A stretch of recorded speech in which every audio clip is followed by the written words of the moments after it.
from the heart of where innovation, money, and power collide. In Silicon Valley and beyond, this is Bloomberg Technology with Emily Chang.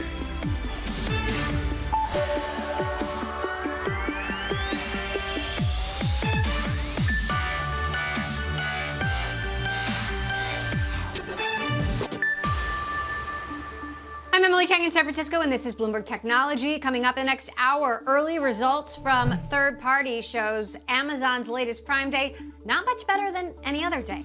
Amazon saying not so fast. Our conversation with a Prime executive is coming up. Plus, Grayscale claps back at the SEC after rejecting a Bitcoin ETF. I'll speak with CEO Michael Sonnenschein about their legal challenge and ongoing friction between Gary Gensler and the crypto community. Plus, Andrew Yang joins us to talk about the state of tech entrepreneurship in a downturn, plus his outlook for president in 2024.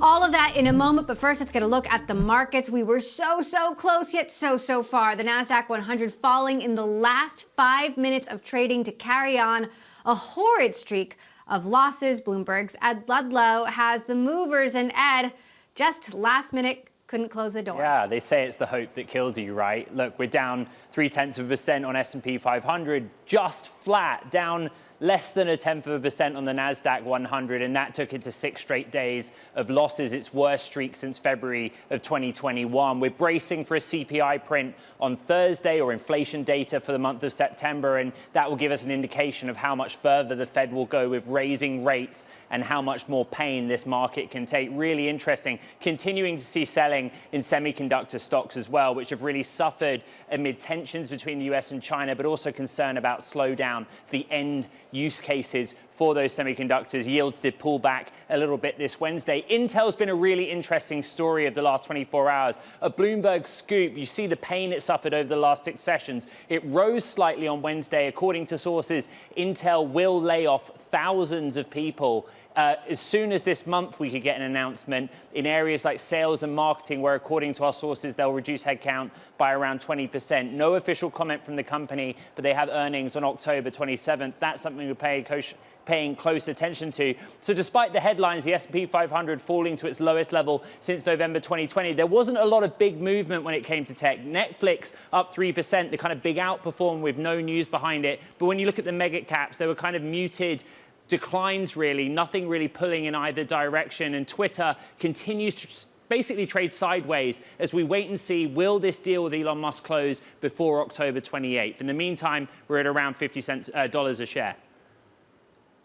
All right, Ed, that is the big question. Will the deal be sealed before that date? Thank you. Meantime, this week's Bloomberg Business Week cover story focuses on the roller coaster ride that has been the Musk-Twitter deal. Kurt Wagner writes that for Twitter, there are no good outcomes, no matter what path a deal with Elon takes. Musk has publicly trashed Twitter's top management and alienated thousands of its employees, vowed to slash rules that were put in place after misinformation threatened election integrity, and wants to make Twitter the everything app, but hasn't really explained what that means. Here to discuss, Bloomberg's Kurt Wagner. So the headline, Kurt, is that Twitter faces only bad outcomes if this deal closes. Why do you say so?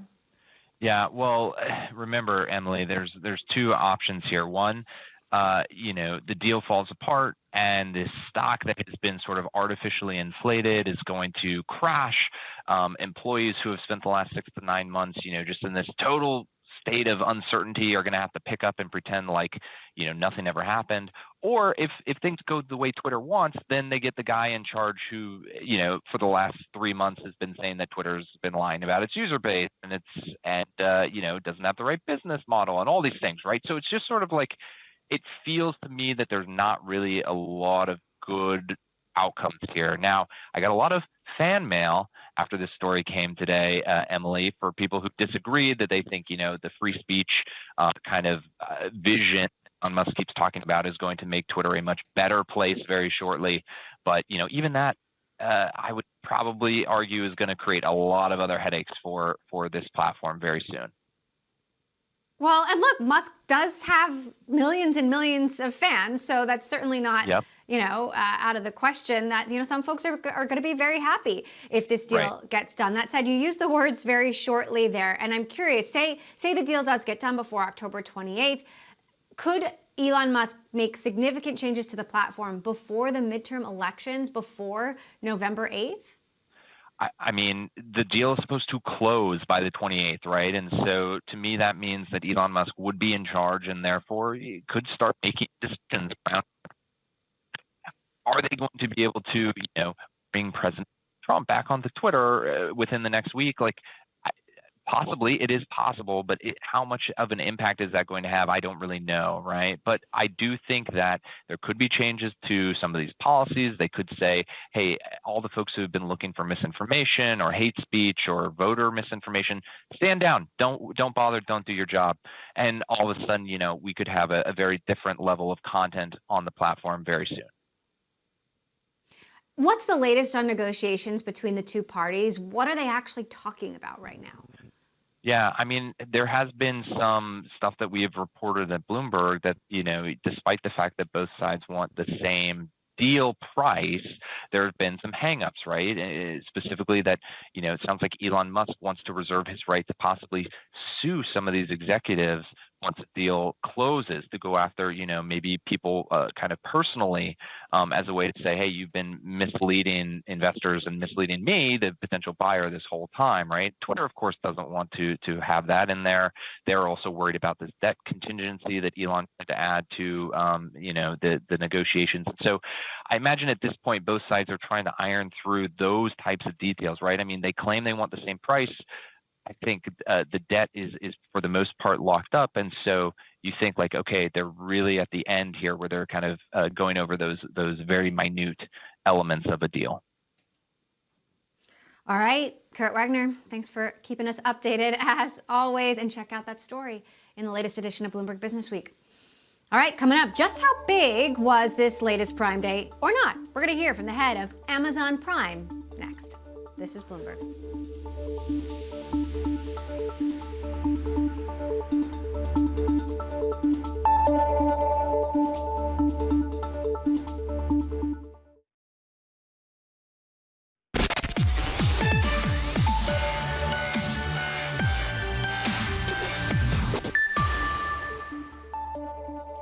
This week's Amazon Prime flash sale may not be all it's chalked up to be. Third-party researchers are saying the Prime Day sale is generating the same traffic as any regular day. Bloomberg's Ed Ludlow asked Jamil Ghani, Amazon's head of Prime, about the data. Here's how he responded.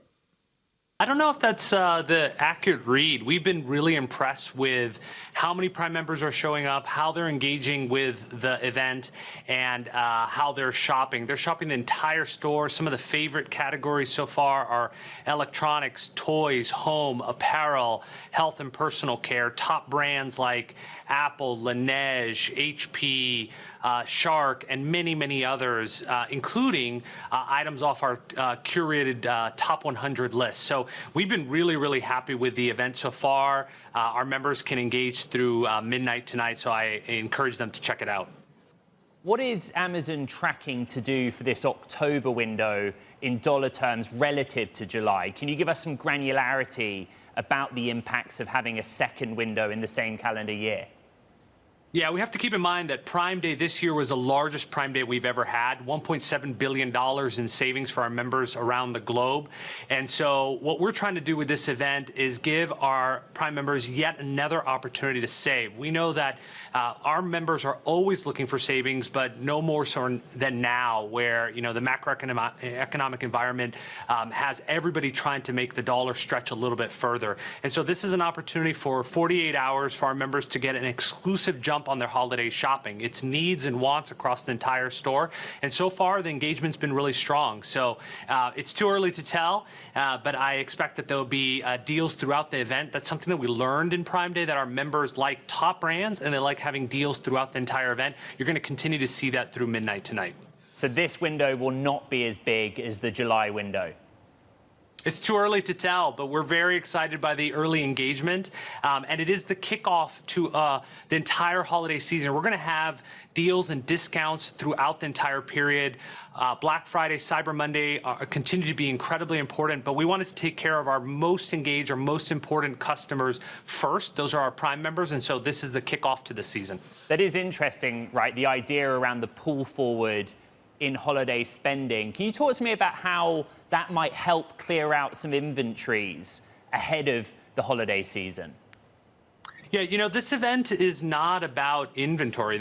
We built this event purpose-built on the top brands that our members we know are looking for as they go into the shopping season. And so this is an exclusive 48 hours for our Prime members to get a jump on their holiday shopping, ensure that they get those must-have giftable items, get some of the holiday rush out of the way earlier in the season. But we're going to continue the deals and discounts for all of our customers, including Prime members, going into Black Friday and Cyber Monday. You alluded to it earlier, but what are you learning about the consumer based on what they're buying? It seems through third-party data they might be going for the sort of cheaper end of the spectrum in terms of the items they're buying. Is there any sense that the consumer is feeling the pain of inflation? Well, I think all of us as Americans are feeling the pinch of inflation. All of us want to stretch our dollar as far as we can. What we saw in Prime Day is that members engaged across all sales prices, from consumables and everyday essentials all the way up through the electronic devices. It's needs through wants. And that's why we built Prime Early Access Sale, to have the top brands across the entire store so that members can meet those needs and wants. We've got top brands in health and personal care, all the way to toys, to home, apparel, and electronics, which are, clearly a member favorite every holiday season. And so we're seeing the same in engagement now. We expect that to continue over the next several hours through midnight tonight. Amazon's head of Prime there, Jamil Ghani, with our own Ed Ludlow for more on this. I want to bring in our Bloomberg reporter, Spencer Sober, who, of course, covers Amazon. So, Spencer, let's talk about a potential disparity here in what the third-party folks are saying and what Amazon is saying. Just how good has this Prime Day actually been so far? Yeah, I think it's what we're hearing is that there's slight lift from a usual day. Now we're getting some revised data from what we had earlier. A deeper look, slight lift from a typical day, but not nearly the same amount of lift as they had in the summer Prime Day. And I'm not sure that we're that far off. I mean, if you listen carefully to what the Amazon executive says, he uses words like shop and he uses words like engagement. And so he doesn't use words like buy and he doesn't use words like spend, so engagement can be just a cute way to say, people are coming on the site, they're noodling around, they're looking at this, that, and the other, but they're not really buying a whole lot. So what does this tell us about the state of the consumer, potentially more broadly, leading into the holidays? Or does it tell us something more about Amazon? Well, I think it's a little of both, right? It's not a secret that consumers are pulling back, that they're dealing with higher food and fuel prices, things that they have to buy and have less money, to spend on things that they want to buy. And then on Amazon, we're learning, like, on these kind of things, some of the top categories are like household essentials and pantry items and things. People just kind of spending to stock up on things they'd otherwise buy and not necessarily splurging on things like electronics and whatnot. But then in terms of Amazon, it's just they figured, hey, what the heck, we'll do another sale. And it was interesting. You said it wasn't about inventory. When it is about inventory, that's really why Amazon was able to spin this thing up so quickly, is because a lot of merchants, the inventory's already there. They have it. Meantime, there have been some developments in unionization efforts at an Amazon warehouse in California. What's the latest on that? Yeah, this is pretty interesting to watch. So there's a one warehouse in Moreno Valley in the Inland Empire, and that's a real stronghold for Amazon. That's probably where they've got the most concentrated number of facilities and employees. And so one of them just submitted signatures to push for a union election affiliated with this Amazon labor union, which was the one that won approval for a union in Staten Island, which Amazon is still contesting. And now there's another vote coming up next week in Albany, again affiliated with this Amazon labor union. So starting to look like this thing's spreading, and Amazon's having a hard time containing it. All right, Spencer Soper, who covers Amazon for us. Thank you. Coming up, weeks after the massive Adobe Figma deal, the other hot enterprise software startup has some news. Airtable CEO Howie Liu is with us next. This is Bloomberg.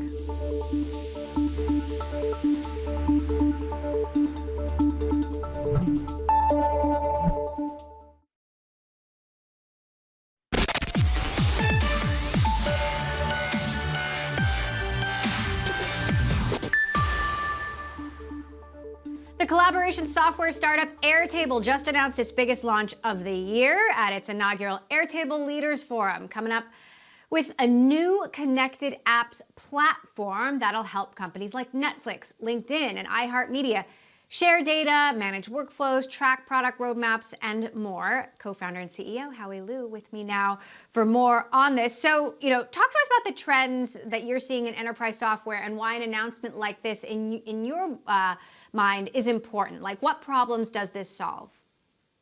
Yeah, I think it's best to explain it in terms of where we came from and where we're going. So 10 years ago, Mark Andreessen said software is eating the world. We created Airtable really to kind of execute against that and empower the teams closest to the work in every company to be part of that disruption, to build the apps for themselves that they needed. Now we've seen this bigger problem within enterprises where it's not enough to just have individual apps, but those apps need to be connected and to allow the entire enterprise to all share a source of truth while enabling all those individual teams to still be really, really flexible and agile. So it's kind of the next frontier of Airtable, combining what we've already done, literally, in these connected apps across an enterprise. Airtable benefited from some of those pandemic tailwinds, the shift to hybrid work. Has that kept up? What sort of workplace trends are you seeing now? I think a lot of what we're seeing now is that there is this huge need to rethink how work is being done, right? Especially in today's economy, it's not just about throwing more people at every problem. You can't just double your headcount in every department to get more output. You need to rethink how efficiently you work. And that's where I think our enterprise vision of connected apps is really going to come into play. And it's already showing up in how we sell Airtable, how we're seeing our customers adopt Airtable. It's really about enabling more agility and more output. We talked about this customer case study during our event earlier today of Equinox actually accelerating their content production efforts by 400% with the same team and during a pandemic where they were all working from home, nonetheless, using Airtable and connected apps. How do you see competition shaping up? There's Asana, Monday.com, others that are vying to be the project management tool of choice. What is Airtable's advantage? Yeah, I think the whole idea behind declaring our North Star as connected apps is that we're actually elevating ourselves out of that world of project management. We actually don't really care as much about the task management, small team use cases that I think a lot of the other products are going after. And instead, we're really trying to solve this bigger problem across an entire enterprise where you need these shared sources of truth, these high value golden data sets, as we call them. For instance, Netflix having this master list of all the content titles they're producing, and then wanting to manage all of their marketing, their post-production, their legal rights management, et cetera, workflows across that data set. And so it's really, us going out and taking on more companies like ServiceNow or even Salesforce with their app cloud efforts. When we think about going and deploying apps across every other part of the enterprise, not just doing projects or tasks. I think some people are still recovering from the shock of the big Adobe Figma deal, $20 billion. And I'm dying to hear your thoughts on it, given that Airtable is one of the few, hot enterprise software startups that's often mentioned in the same breath as Figma. What's your take on this deal? I think Figma is an incredible product company, has a great team. They started around the same time as us. So weirdly, we've been parallel. I think we both started around 2012, both spent years building a pretty technically interesting product before launching. These were not products, Airtable nor Figma, that were built overnight as a hack project, but really a deliberate taking on of a really, really large market opportunity. I think ultimately the trend that's really benefited both of us is that for the first time on the web, when both of us started, you could build these really rich desktop grade experiences, right? Figma could not have been built. You couldn't build that level of experience in the web, nor could you build Airtable in the web. And so I think we're both right place, right time to take on really large market opportunities and disrupting some incumbents as a result. Is getting acquired like that something that's attractive to you? Are you on the IPO path instead? I think that the best companies have to think about how to build an independent business, right? I mean, when you look at Figma, one of the reasons why it was so attractive as a business and why it's valued so much in this deal is because actually they could go to alone. They have the leverage. I mean, it's growing very quickly. It's an amazing business. There's a massive TAM, and it's truly a disruptive and delightful product, right? And so I think if you can go out and build a company that is truly capable of being a star in a star independent business on the IPO path, then I think that also raises your attractiveness, in this case for Figma, through an M&A deal. So we've always been squarely focused on just building the best product and ultimately business and company that we can. And we're not optimizing for an acquisition. So we've seen valuations of tech startups fall across the board. You raised at an almost $12 billion valuation at the end of last year. Does that number hold up in a downturn, or is Airtable in the rare category of startups like Figma potentially where that number potentially goes up? So the way I've always thought about it is the short-term valuation is it's a point in time.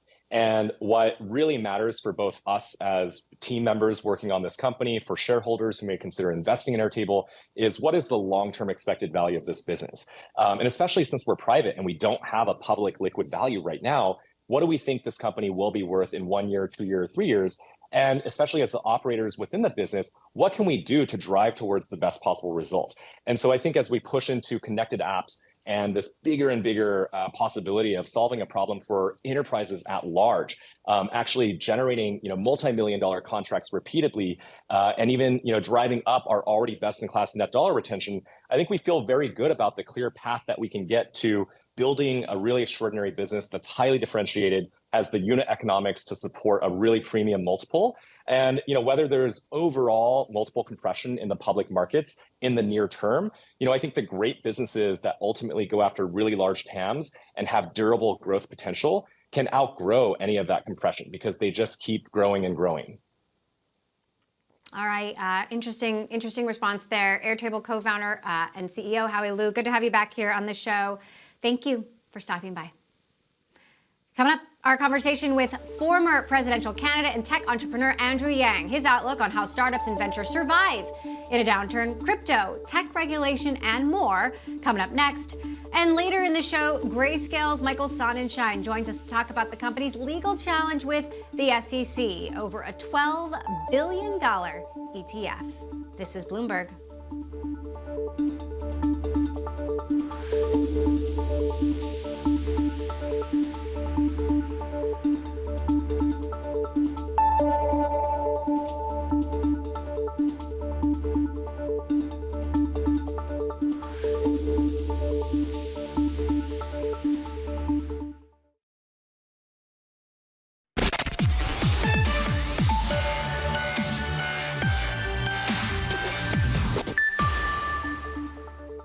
Welcome back to Bloomberg Technology. I'm Emily Chang in San Francisco. The global sell-off in semiconductor shares continues, but one name in Japan bucking that trend. Our Ed Ludlow back with a look at Socio next. Ed. Yeah, we don't often talk about Japan, but let's look at Socio next in the context of this big sell-off we've seen in global chip stocks. It had its trading debut in Japan, in Tokyo on Wednesday, jumping 15%. A lot of investor interest here, generating around 67 billion yen or $456 million of proceeds. And what's so interesting about this name, it's a maker of systems on a chip, or logic processors, for want of a better description, is there's a lot of appetite right now for what it's offering in a market where we have a lot of questions about global chip demand. If we bring up the next chart, this was actually the biggest IPO in Japan so far this year on a gross proceeds generated basis. It was the fourth IPO for a chip maker out of Japan this year. So it's really interesting to see that name buck the trend. We're also getting data points out of Vanda this Wednesday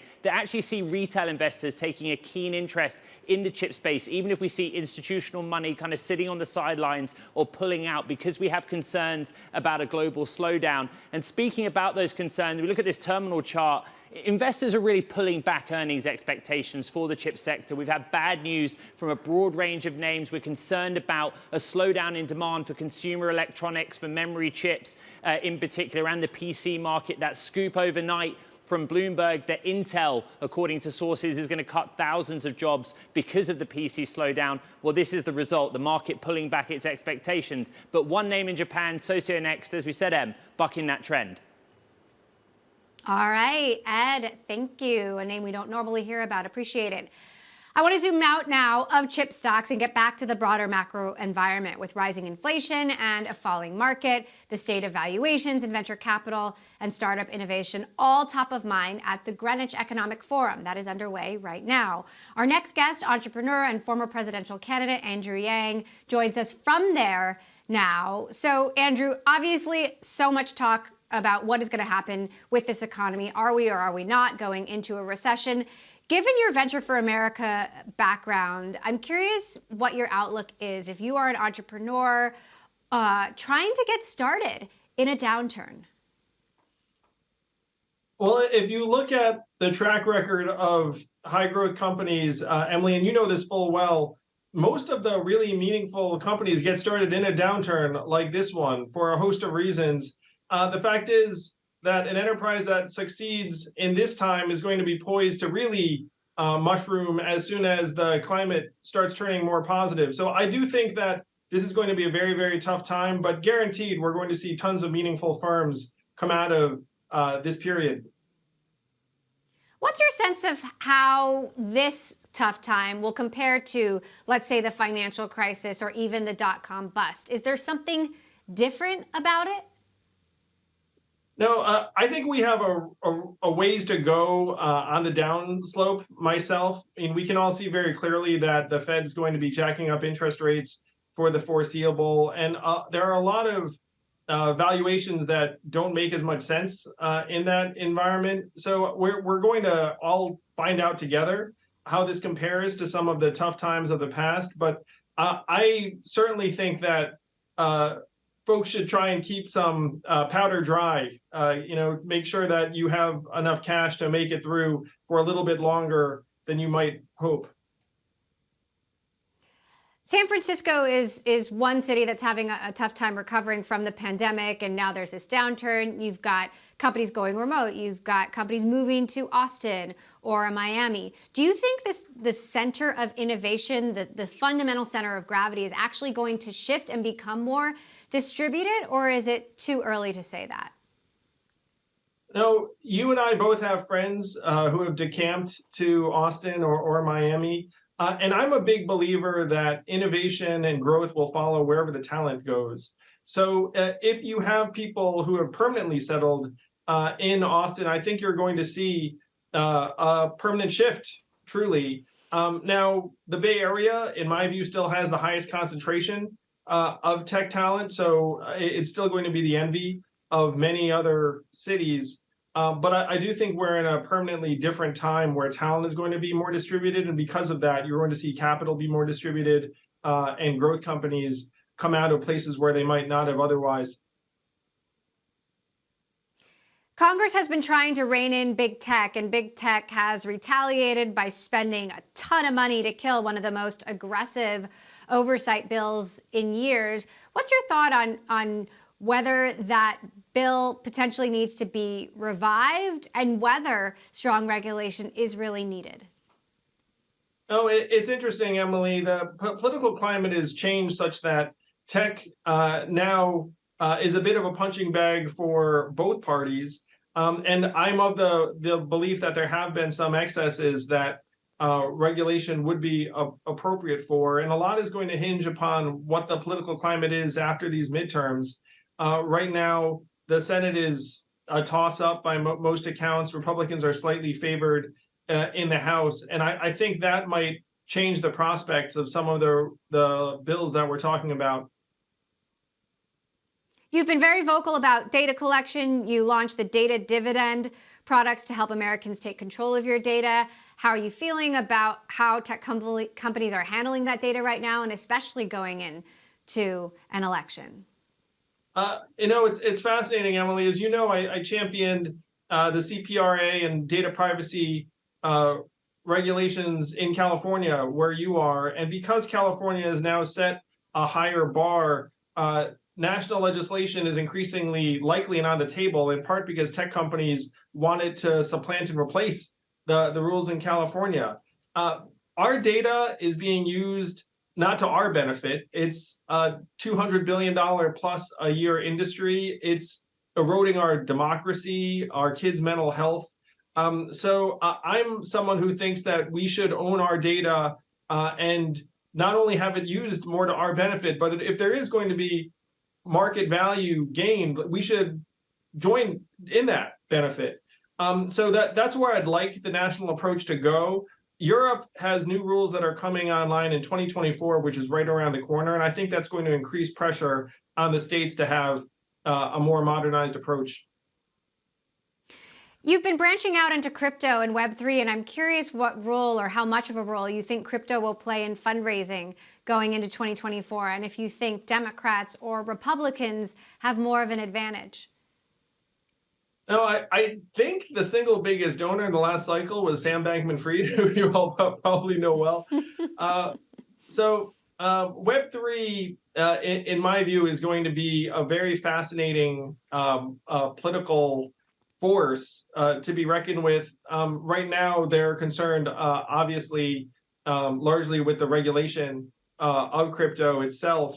But I think that you're going to see more people pushing into politics because now the interaction with DC is going to be one of the main drivers of whether enterprises are able to grow and operate successfully anywhere, but certainly whether they're going to be headquartered here in the US.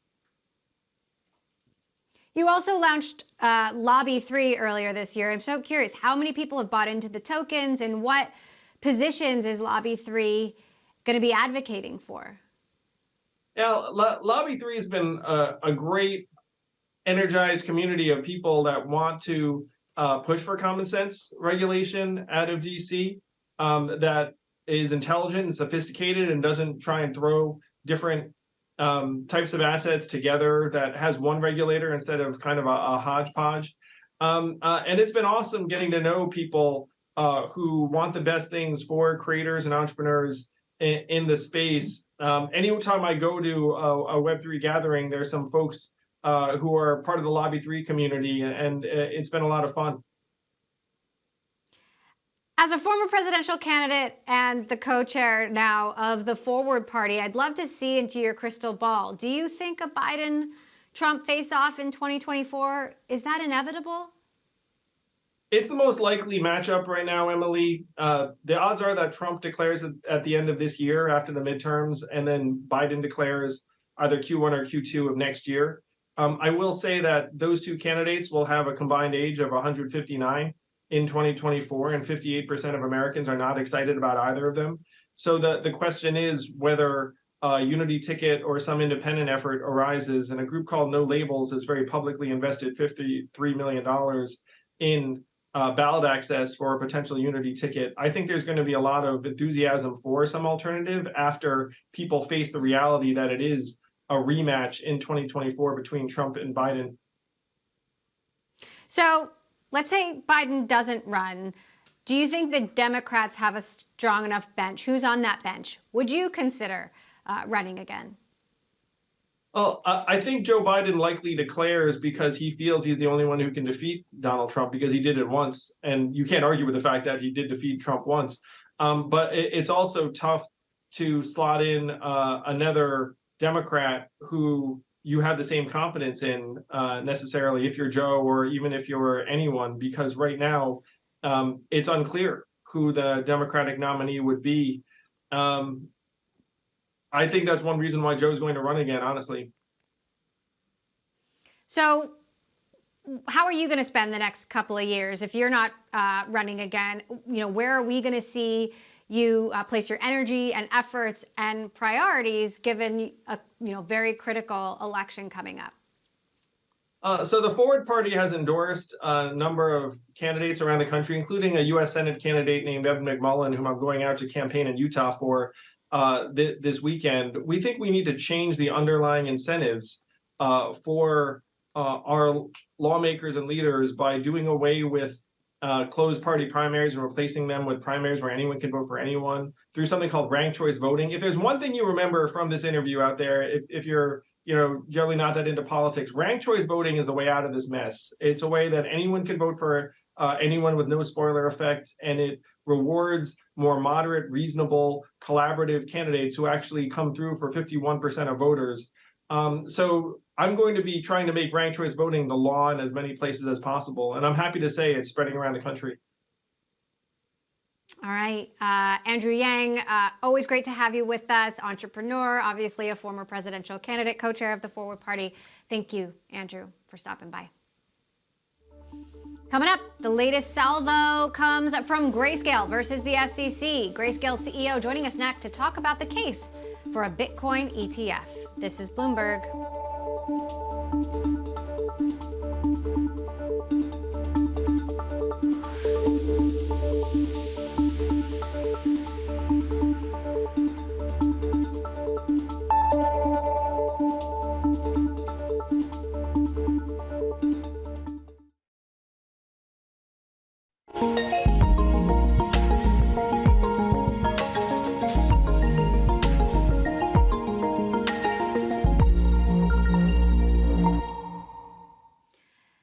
Crypto asset manager Grayscale Investment says there is no justification for the SEC's rejection of a Bitcoin ETF earlier this year. The firm saying the SEC's rationale raises more questions than answers and will undermine trust in crypto. Here to explain is Grayscale CEO Michael Sonnenschein. Michael, thank you so much for joining us. So give us the latest. Where does the lawsuit with the SEC stand at this moment? Well, last night, Emily, we filed our opening brief for the lawsuit. So this lays out our initial legal arguments to the court, and is really the first substantive document as part of the litigation process. So it's important to remember this is a case about Bitcoin, but we're putting in front of in front of the court system, really straightforward common sense arguments. I think one of the new arguments that's laid out here has to do with this idea of a significant market test, which the SEC has applied to Bitcoin ETF applications. They've applied this very stringently to spot Bitcoin ETF applications like Grayscale and other spot Bitcoin ETFs that have been denied, but very leniently to Bitcoin futures ETF applications, which is why we have several of them in the market. And there's really been no justification as to why this test is the, in fact, only test that the SEC should be using. And we've also never seen them use a test like this before when it comes to evaluating new products to bring to market. Have you spoken at all with Gary Gensler directly? You know, we have regular dialogue with really everyone in DC. My legal team and myself are down in DC almost weekly these days. So we speak with all different parts of the SEC and other regulators. Now, look, recently there have been a ton of cases, fraud and bankruptcy in crypto. There's Terra, there's Celsius, there's 3 Hours. Why is now the right time to prove to the SEC that this market is no worse in terms of market manipulation than others? Well, that's exactly the point. This significant market test that the SEC has laid out, they believe protects investors from fraud and manipulation, and they got comfortable with that when it comes to Bitcoin futures. Well, the interesting thing and the flaw in that logic is that Bitcoin futures derive their pricing from the underlying spot Bitcoin market, which underpins GBTC and any other spot Bitcoin ETF application that's become, in front of the SEC and ultimately been rejected or denied. I think what we're seeing, though, in DC is probably the most engagement and understanding we've ever seen around crypto. You have bipartisan support now with a variety of bills passing across the floor of Congress. And I think we and other industry, heavyweights are calling on our regulators, calling on our legislators to really develop new frameworks, because otherwise we're squandering innovation here in the United States. The Winklevoss brothers were the first to try this spot Bitcoin ETF. It didn't fail. The road is littered with carcasses of others who've tried and failed. How is Grayscale, with its huge scale, in your view, different? It's a great question, Emily. So today, Grayscale Bitcoin Trust, ticker GBTC, is the largest Bitcoin fund in the world. It owns over 3% of all Bitcoin outstanding. A recent count said that there are more than 850,000 investors who own shares of GBTC in the US alone, and that represents all 50 states. So when we, as an asset manager, are taking a product that's been in the market, has billions of dollars of assets, hundreds of millions of dollars of daily trading volume, has voluntarily become an SEC reporting company, and we know that the right thing for investors to protect them, to put additional disclosures and surveillance in place by becoming an ETF is the right thing for them, but our regulator is really shunning the opportunity to do so, well, we certainly take issue with that. And so our team has been putting the entire resources of the firm behind this ETF initiative, and we're as committed as we've ever been to it. What kind of a timeline do you see for a resolution of this case? Well, we filed the lawsuit earlier this summer, and at that time, we were guided to believe it could be anywhere from 9 to 12 months, although it could be longer, could be shorter. What you're going to see now that Grayscale has filed its opening brief is over the coming weeks, you'll see a variety of amicus briefs. So these are other parties that are filing briefs with the court to put in front of the judges presiding over the case to really talk about their points of view on the issues at hand. And then ultimately, you'll see a brief from the SEC a couple of weeks later with their responses to the arguments that our legal team has outlined. We're also, in the middle of what could be a really massive economic downturn. We just heard from Andrew Yang, who said he thinks we've got a lot further downward to go. What is your outlook and what it means for crypto?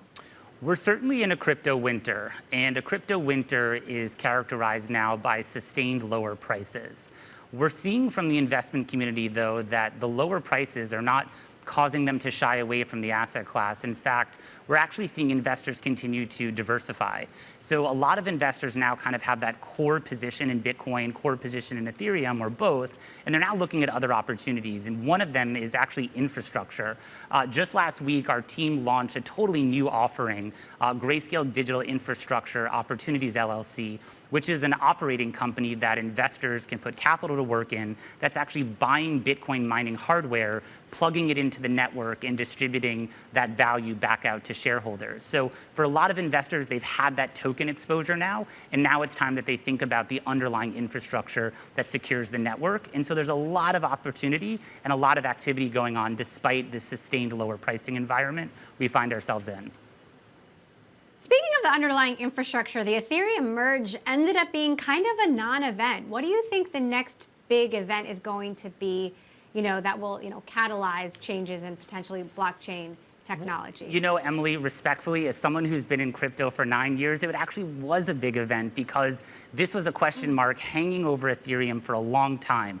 Could we see a very well-known, very well-trafficked, very well-utilized digital asset protocol move and make such a meaningful move from proof of work to proof of stake? And Ethereum did it. Now, I think as we're seeing the outcome of that, it's very, very early days, and we're starting to see the development of more and more staking around Ethereum and other assets. What's coming next is other upgrades to the Ethereum network, things like the ability to unstake assets that are put into the network for staking, and other upgrades that will come down the line. But I certainly think it's an accomplishment for all the developers and everyone who really put a lot of time and many, many years of planning and energy into getting Ethereum to make this switch over. All right, point taken. Michael Sonnenschein, Grayscale CEO. We're going to continue to follow your challenge to the SEC. Appreciate you stopping by. We'll be right back with more of Bloomberg Technology. This is Bloomberg.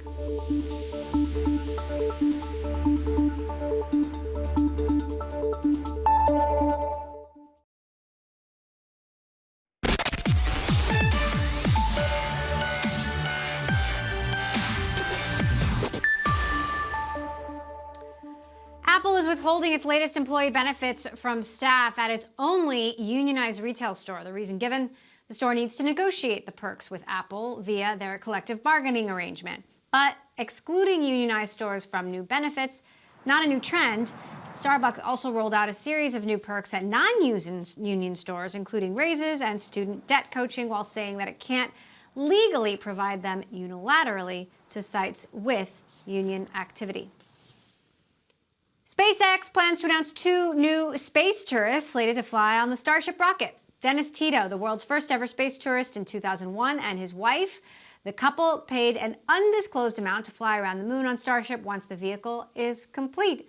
They will travel with 10 other undisclosed passengers on a roughly week-long journey. The trip doesn't include a landing on the lunar surface, and it's unclear if the other passengers have been chosen yet. And that does it for this edition of Bloomberg Technology. On Thursday, we've got Tron's Justin Sun on to talk about the future of DAOs and all things crypto and Web3. And don't forget to check out our podcast wherever you get your podcasts. I'm Emily Chang in San Francisco. This is Bloomberg.